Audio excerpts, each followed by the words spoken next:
అనుకుందొకటి అయ్యిందొకటి, మొత్తం time waste. Matter ఏంటంటే మన గుంటూరులో Surat shopping mall grand opening అయితే జరిగిందనమాట ఈరోజు.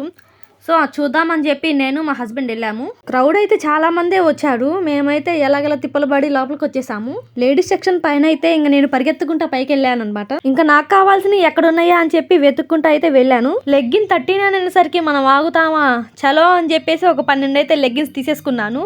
లెగ్గిన్స్ తీసుకొని అట్లా ఒక రౌండ్ వేసి చుట్టూ బిల్ వేసుకుందాం అని చెప్పి కిందకు వచ్చేసాను అనమాట. కిందకు వచ్చాక పెద్ద బాంబు అయితే పేల్చారు. అదేంటంటే ఆఫర్కి వచ్చి 2 ఐటమ్సే తీసుకోవాలంట.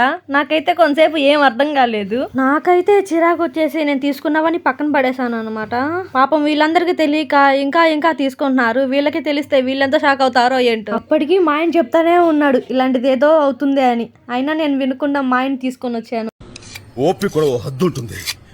ఓన్లే కదా అని వదిలేస్తుంటే నా మంచితనాన్ని చేతకాంతనంగా తీసుకుంటావా?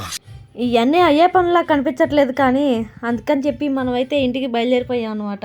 ఎండలు అబ్బో మన గుంటూరులో ఏంటండి బాబు, ఎండలు ఎలా కొట్టేస్తున్నాయి. ఎప్పుడే ఎండాకాలం స్టార్ట్ అయిపోయిందండి. పెద్దవాళ్ళు పిల్లలు ఉంటే బయటికి మాత్రం రామాకండి. అలా ఇంటికి వెళ్తుండగా నాకైతే దాహం వేసింది అనమాట. పక్కనే ఉన్న జ్యూస్ షాప్ దగ్గర ఆపి ఫ్రూట్ జ్యూస్ అయితే ఒకటి తీసుకున్నాం. That's it.